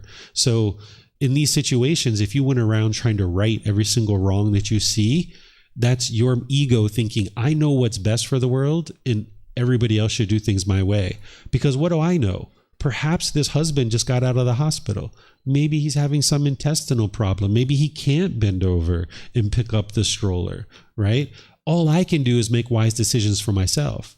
I could have gone over and helped the wife pick up the stroller, but as soon as I have the expectation that he should do it, that's where my mind is having craving, desire, attachment, and I'll be discontent. And that would also be my ego that would be in there. So when you purify the mind of these things, you can be peaceful and joyful and just walk down the street, or you can choose to help the wife. I could have chosen to do that, but that would have been my choice. And if I did that, then that's my choice. And I shouldn't have the expectation that everybody's going to make that choice the same way because of impermanence. Not everybody's going to make the decisions the same way. But when you crave for everybody to make decisions the same as you, you'll be frustrated and angry and irritated in those situations. So this path to enlightenment is about you training your mind. It's not about going out and convincing other people to do things a certain way. Got it. Thank you. Mm-hmm. That's freeing right there. That gives you a whole lot of time back in your life, that if you only focus on one mind, that's very liberating, very freeing. Because if you have to train 8 billion people to do things your way, can you imagine how much work that would be? 8 billion people in this world. You're going to have centers all over the world training people to do things your way. And you'll still be frustrated because it's not possible for them to all do things your way. And your way isn't necessarily the right way either. That's the ego, thinking that your way is the right way. Mm-hmm. So to play devil's advocate here, then we should do nothing, ever? I didn't say that. No, you didn't. Mm-hmm. However, if we see something, mm-hmm. and let's face it, we're not enlightened yet. You're not enlightened. You can speak for yourself. I am speaking for myself. Okay. Are you? A person who's enlightened wouldn't say that they're enlightened. Okay. As soon as someone says they're enlightened, you know they're not. Okay. But they also wouldn't say that they're not enlightened either, because that would be lying. So you just have to make up your own mind whether that person is enlightened or not. The more you learn about what enlightenment is and how to determine if people are enlightened, you can determine that for yourself. Right. So what I would rather do is teach someone how to understand if someone's enlightened or not, because that's going to be more helpful for you. Sure. Anyway, that wasn't my question, really. So if you see something and you're not enlightened, mm-hmm. I'm not enlightened, you shouldn't ever interject yourself in the situation because you don't know the situation. As soon as you think that way, that's permanence. This is what the unenlightened mind wants. It's black or it's white. Either I interject or I don't. Tell me which way to do it. Give me the rule. Give me the commandment. Either I do it this way or I do it that way. That's the permanence. The mind's wanting just one way to do it permanently. But you can't get to that because every situation's different. Every situation's unique. So I can't tell you that in a situation, always do it this way. I can tell you, train your mind to never get angry. I can teach you that. But of course, you're going to get angry on the way. But to say that I will never step into somebody's situation and never do anything in any situation, that would be permanence. And that doesn't exist, right? So I'll give you an example, hypothetical. Say I'm walking down the street and I see a gang of people raping somebody. I may or may not do anything. I have to see the situation. How many people? Do they have weapons? Are there other people around that can help me? What's my energy like? Do I feel strong? Do I feel like I can really help? Or if there's 5, 6, 7 people, is it better for me to go get a police or go get a gang of people and then come back? What would be the wise decision? That's one situation. In another situation, it might be one person physically assaulting this other person. And in that situation, maybe I just jump right in and I can help. In each situation, you got to look at what is the situation, what is the harm, what are the variables involved, and what should I do? So moving to a higher consciousness to be enlightened doesn't mean that you keep track of a bunch of rules or commandments. There's not a decision tree that if this happens, you do that, or if this happens, you do that. That's not what getting to enlightenment is. It's understanding the wisdom of what's happening, what's transpiring, and then make decisions that would be wise in any given situation. You won't ever get to a situation where you can have a permanent decision and do it this way every single time, because the variables are going to be different. That's impermanence.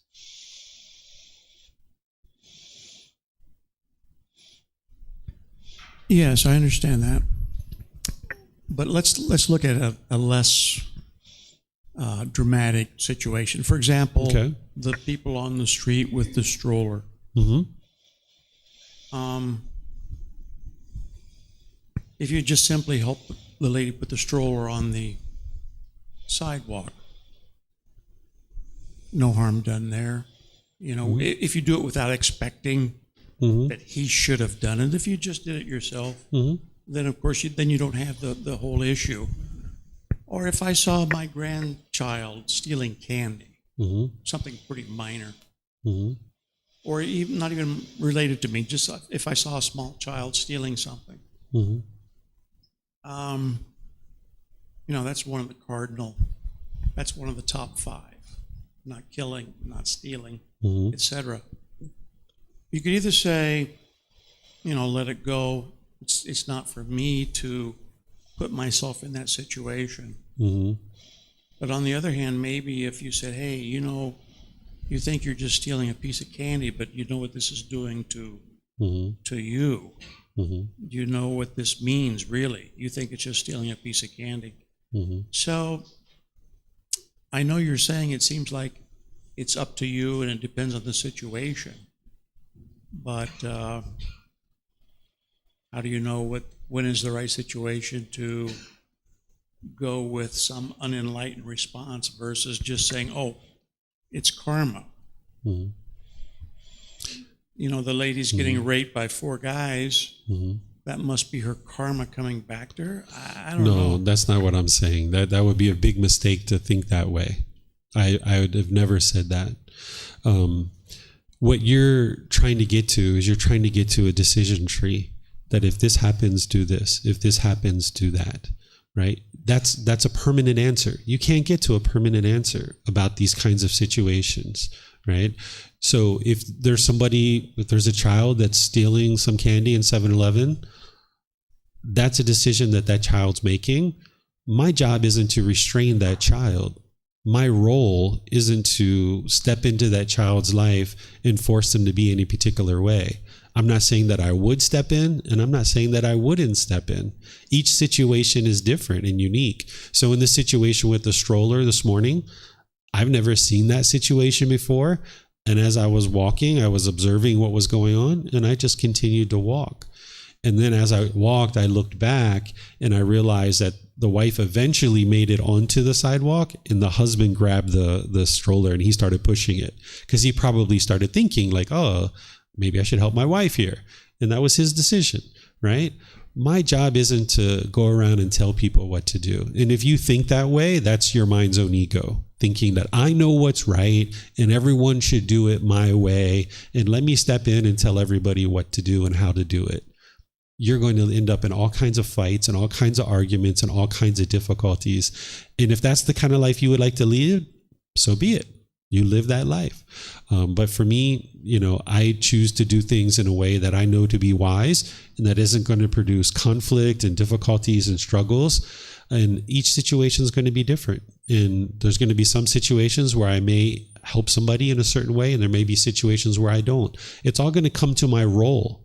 If my son stole some candy and I was sitting there, I'm going to step in and I'm going to teach him, because my role is to teach this young man how to make wise decisions. If it's somebody else's child and I don't know them, maybe not, right? If it's someone in my village, probably I would probably talk and share something politely, kindly, and respectfully. It just depends on what the role is in that person's life. People that you don't know, you have no role in their life whatsoever. So all of these situations are different and unique.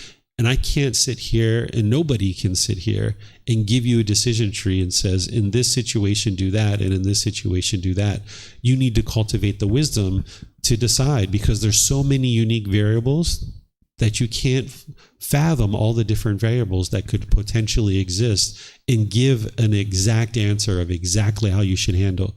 If you give me a hypothetical, I can tell you how I would respond, most likely. But even still, in that situation, it's just a hypothetical. Every single situation is going to be different, and it's going to be unique. If I gave you a decision tree of every single decision you would ever encounter in the world, and you have to remember this, there's no way. So what we're doing is we're helping you eliminate your pollutions of your mind.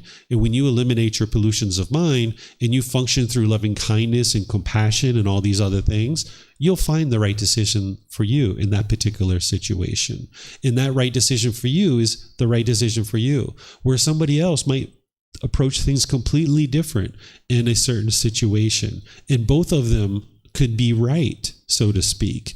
If there's only one right answer, that's not always the case. There's always a million right answers. But with the ego is going to think there's only one right answer, and it's got to be done that way. With craving, desire, attachment, the mind's going to think there's only one answer, and it's got to be done that way. And that's just not true. That's not the way the world works. That would be permanence. And we understand the universal truth of impermanence. Thank you. I realize that what I'm sharing with you is different than the way you currently think, and that's the whole issue. The way that the mind thinks in the unenlightened state, and the reason why it's struggling is because it doesn't think this way. In the unenlightened state, the mind thinks that there's got to be one right answer, and it's got to be this way. There's a decision tree that the mind wants to have. It's either black or it's white. You said there's perhaps 1,000 different right answers. I'll let you talk. And I accept that. No, I accept that. I'm not looking for a permanent decision tree. That's not what I'm looking for. Mm-hmm. You said there could be 1,000 correct answers. Mm-hmm. How then, okay, what is your responsibility to other people at large, whether you know them or not? Mm-hmm. And how do you then know the right of the 1,000 correct responses? Mm-hmm. How do you know then to make the right response? Can I talk? Sure. Okay, perfect. So you are not required to do anything in life except one thing, is die, right? You've heard me share that before. It's the only thing you're required to do. As soon as you start putting all these other expectations on yourself of what you're required to do in any given situation, your mind's not going to be liberated, because you're going to be feeling like you're forced to do one thing or the other. When you come to understand that the only thing you're required to do in this life is die, you can't stop that from occurring. You're absolutely going to die, because that's impermanence. Everything else is optional. And those optional things that you choose to do, it's all based on the wisdom that you have in your mind and what you choose to do. And in each situation, it's different. You could be driving down the street and you could see someone with a flat tire on the side of the road, and you might choose to pull over and help them. And that might be the choice you make that particular day. But the very next day, you could see the exact same thing and choose to keep driving. And that could be the right decision in both situations. But if you think that there's just one decision that's the right decision, that I need to always pull over and help somebody, this is the permanence. This is the decision tree that I'm talking about. So while you might not see that your mind is looking for this decision tree that is either black or white, that's what you're doing. You just might not be able to see that, but that's what you're trying to get to. And that's common, that the unenlightened mind will tend to do that. Just tell me how to do it. Do I pull over and help this person change her tire or not? Well, what I'm sharing with you is every situation is different. One day you might be on your way to work, you haven't eaten food, maybe you're kind of dehydrated, maybe you didn't sleep well that night, and you pulling over wouldn't be wise because you're not capable of helping them change their tire. Maybe the next day, maybe you have slept, maybe you have eaten some good food, maybe you do have some time that you're able to pull over and it wouldn't impact your life in a negative way. And in that situation, it would be wise for you to pull over. So it's not possible, no matter whether it's changing a tire or whether someone's being raped or whether a child is being hit, you can't get to one permanent decision that would always be wise in every single situation, because you've got to look at all the variables. And with wisdom, you'll be able to make the decision that's wise for you in any given situation. But with craving, desire, attachment, with anger, hatred, or will, with this lack of wisdom, you won't be able to make wise decisions, and it'll lead to unwholesome results. So the teachings of the Buddha aren't to tell you what you should or shouldn't do in any given situation. He's explaining to you the way the world is. He's helping you to learn how to train your mind and purify your mind of these pollutions. And then you make whatever decision is wise for you.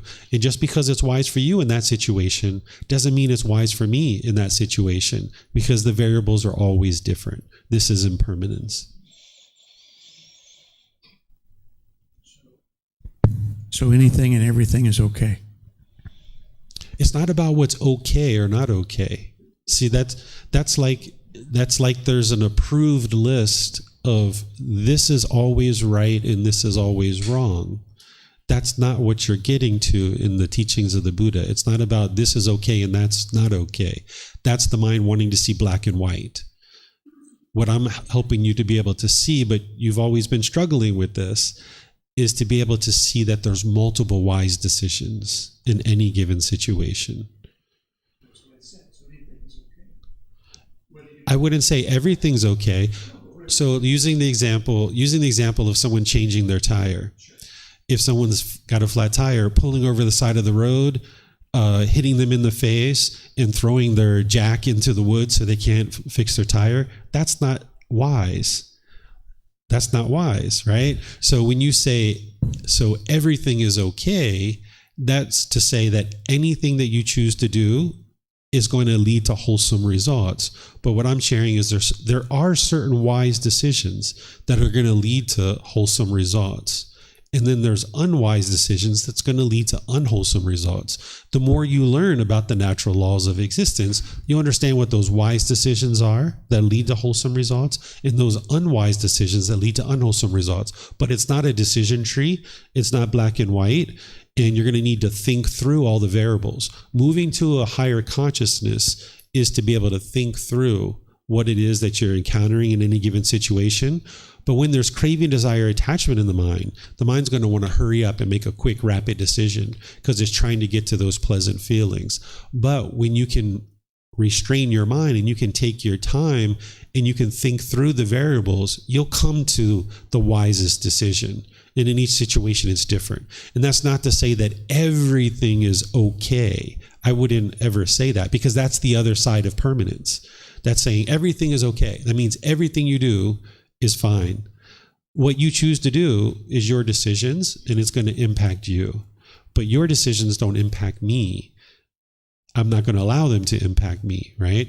So you've got to make wise decisions that are going to produce wholesome results for you, but you need to learn what those wise decisions are. And part of what you're learning is how to get those pollutions out of your mind so that you can make wise decisions. And in each situation is going to be different. But there's multiple wise decisions, whether you stop to help him change the tire or whether you continue for whatever reason. Mm-hmm. Either one is okay. Either one could be wise in any given situation, depending on the variables. But couldn't they both be wise? Yes. Depends on the situation. You could also pull over to the side of the road and give them a bottle of water and then keep on driving too, and not even help them with the tire. You could pull over and give them some fruit and keep on driving. Or you could just keep on driving, right? There's multiple wise decisions, and it's all based on unique variables, based on your health, based on your time, based on your financial resources, multiple wise decisions. So what I'm encouraging you to do is not to think about just black and white, that there's only one decision that's going to be wise. I should always do it this way. When I see a child getting slapped across the face, I should always step in and do something. If you do it that way, you're not moving to a higher consciousness. You're not thinking through the variables and deciding what would be wise or unwise in any given situation. You're allowing your craving that, oh my goodness, I feel so frustrated because this child just got slapped and I've got to do something. You can't. That's not going to solve your problem. That's not going to solve your frustration. Or, oh my goodness, there's someone broken down on the side of the road. They can't drive. I feel really bad for them because of my craving. I feel bad for them. Now I feel like I need to do something. Maybe you do, maybe you don't. But if you have craving, it's going to drive you to making unwise decisions. You see it? Some of you guys might see it, maybe some of you don't. I know that what I'm sharing with you is different than the way you currently think. And that's the challenge, that the mind wants to think of things as black and white. And it's just the world's not that way. There's a whole bunch of shades of gray. Whole bunch of shades of gray. There are things like it's always unwise to drink alcohol, right? It's always unwise to use cocaine. It's always unwise to shoot heroin, right? There's those kinds of things. But when we talk about these kinds of things, there's multiple wise decisions. Right? Anything else you guys would like to talk about or discuss? Gentleman back there. Is the light on? Hello? There you go. Okay, so I would like to enter the discussion if anyone don't mind. And one thing particularly is I request you, if something wrong with my word, please don't be angry with me. If something's wrong with what? With my words. Oh, okay. Okay. Don't worry. You won't ever see me angry. Doesn't matter what you do. I love you as you are. Okay. So, first thing, this lady talk about the discrimination and the interaction of people around the world. And the second thing, that lady talk about the relationship with her friends, lovers, and The microphone went out on you. The microphone went. Hold on one moment. If you could get a microphone, because then the people online will be able to hear you. Yeah, we've got people joining us online. Yeah. So the third one said about bullying and child by parents. And so the things around us happening because of the reasons. I think you teach about our cravings. Yes, it's correct, and I accept that. The cravings and ignorance make the cycles of life and birth in the samsara. We accept that. But in my opinion, some people can't accept 100% about the craving. And the Mr. talk about the karma. So the basic of the Buddhism is, I think, understanding about the karma is the most important thing to become a Buddhism. So the other step is about the craving, because for the craving, it is very root in our mind for the whole samsara. It's very difficult for us to remove the craving, in my opinion. So would you like to explain about the karma, the cycle of birth and death, and how the karma works? For example, we suffer, we rich, we poor because of our karma. The previous life actions, the reaction we suffer here. The reaction the good reaction, the bad reaction we got here. And some people are rich, some people are poor. And some are beautiful, some are handsome, and some are ugly. And some are beaten by their parents, and some are loved by the parents and the surrounding. Some people lack about the friends, and some people lack about the friends. And so on. So, according to my opinion, Mr., can you explain us about the karma precisely before accepting the craving? So that's my discussion and my question, please. Okay. Is your question you would like to understand about the natural law of karma? Yes. Okay. So when we talk about awakening to the natural laws, that's what I was talking about at the beginning. the main natural law that you're awakening to is the natural law of karma. Some people call it karma, right? The word karma is from the Sanskrit language. The word karma is from the Pali language. The original teachings of the Buddha are in Pali. This word karma, it means cause and effect, or action and result. It's the results of your decisions. It's not punishments and rewards. It's not mystical or magical. It's literally the results of your decisions. And that's why we're talking about wise decision making. Everything that the Buddha taught is all about wise decision making. Because when you make wise decisions, you'll experience wholesome results. And when you make unwise decisions, it will produce unwholesome results. But you can't make wise decisions if you lack wisdom. That's why I was saying that if you think of things as black and white, you're not going to be able to make wise decisions, because it's not possible for things to always be one particular way. So you need to gradually cultivate wisdom to make wise decisions. And one of the wise decisions is to train your own mind, because there's 10 fetters, like I talked about at the beginning, the 10 pollutions that are in the mind. But these bubble up to something we call the 3 poisons, or the 3 unwholesome roots, called craving, anger, and ignorance, or the unknowing of true reality. And whenever you're making decisions through craving, anger, and ignorance, it's going to lead to unwholesome results. Because what craving is your own selfish desires, the longing, the yearning, the wanting things to be a certain way. And when you make things through your cravings, like, gosh, I want every child to be safe in the world. Why is this person hitting their child? I'm craving for everybody to be a certain way. And now your anger arises because you're not getting what you want. And now this comes from the ignorance or the unknowing of true reality. So when you're experiencing unwholesome results in your life, it's coming from your own decisions being made through craving, anger, and ignorance. This is the pollution of the mind. But when you can transform your mind through practicing the teachings of the Buddha, you can get to generosity, loving kindness, and wisdom. We refer to these as the 3 wholesome roots. These are the opposites of the 3 unwholesome roots. The 3 unwholesome roots are craving, selfish desires, anger, the bitterness, the hostility, and then the ignorance or the unknowing of true reality, the lack of wisdom. The very opposites of those is generosity, where you're giving and sharing. That's the opposite of selfishness. Then the loving kindness, a genuine interest in seeing all beings be well. This is the opposite of anger. And then the opposite of this ignorance or unknowing of true reality is wisdom. And when you have generosity, loving kindness, and wisdom, and you make your decisions through that, it will produce wholesome results in your life. So what the path to enlightenment is, and what the Buddha is teaching you, is how to gradually bring down your pollutions of craving, anger, and ignorance, and then gradually increase these wholesome qualities of generosity, loving kindness, and wisdom, among other things. But this is kind of a way to think about it at the beginning. So this is what you're doing on the path, because as you are experiencing life, anything you experience in this life is based on decisions that you've been making, either in this life or some previous life. Sometimes people think what you're experiencing in this life is 100% based on what you did in the past. This isn't actually true. So sometimes people think that whatever you did in your past life, you're now experiencing that now, and you can't change what you're doing in this life. And this isn't actually true. Whatever you're experiencing in this life, you can change that. You can improve it. But as long as you have these pollutions of craving, anger, and ignorance, you'll find it very difficult and much of a challenge to be able to change and transform your life, because your mind is being affected by this craving, anger, and ignorance. But as you bring that down and you bring up the 3 wholesome roots of generosity, loving kindness, and wisdom, you'll get to the point where you're only making wise decisions and you only experience wholesome results in your life. Right now, you probably find that you're in arguments sometimes.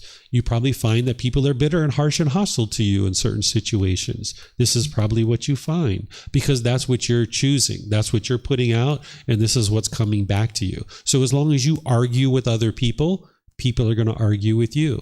As long as you're bitter, harsh, and hostile, people are going to be bitter, harsh, and hostile with you. But when you train your mind and you transfer your mind and you're not doing those things anymore, then people won't do those things with you.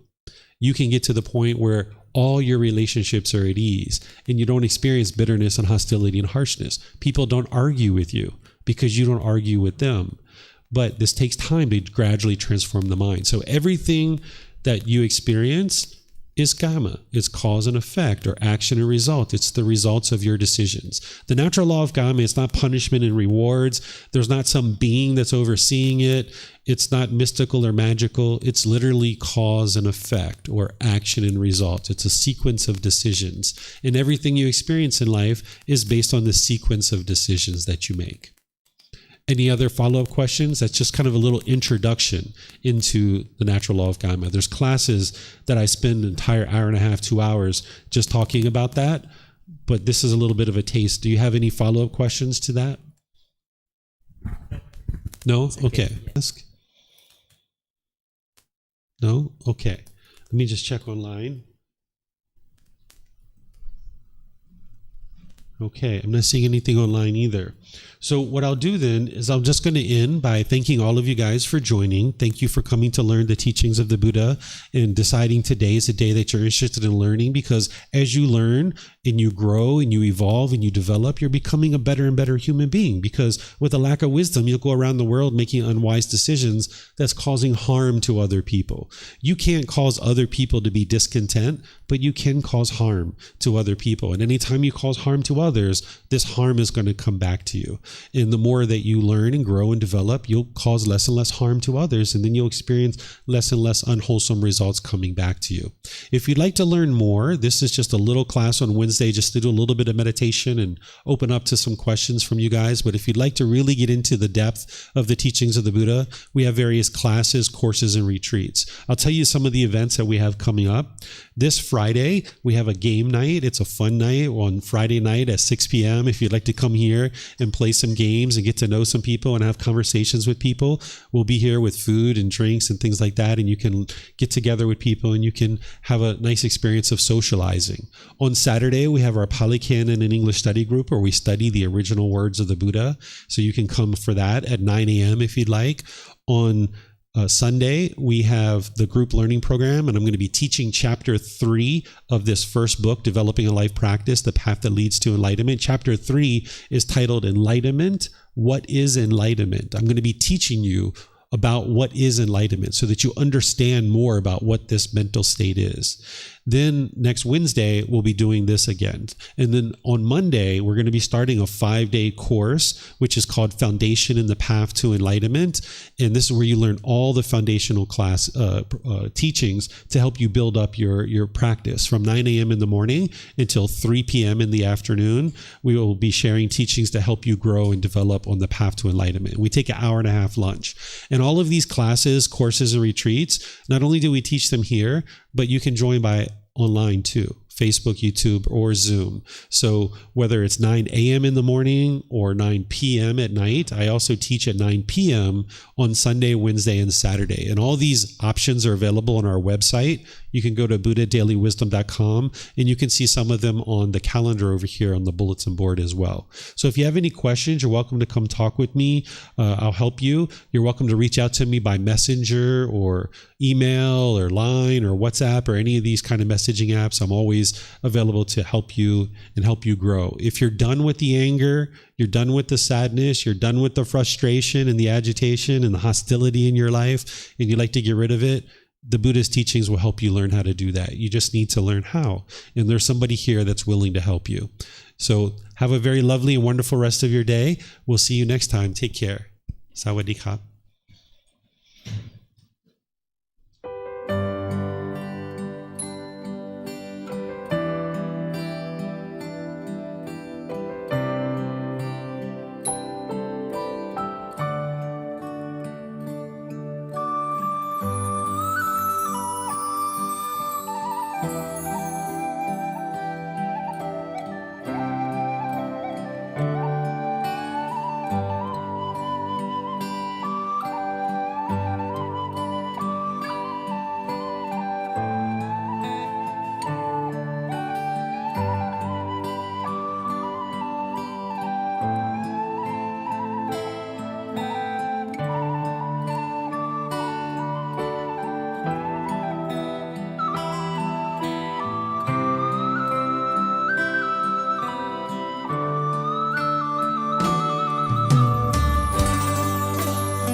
you again for watching. Enjoy your meditation.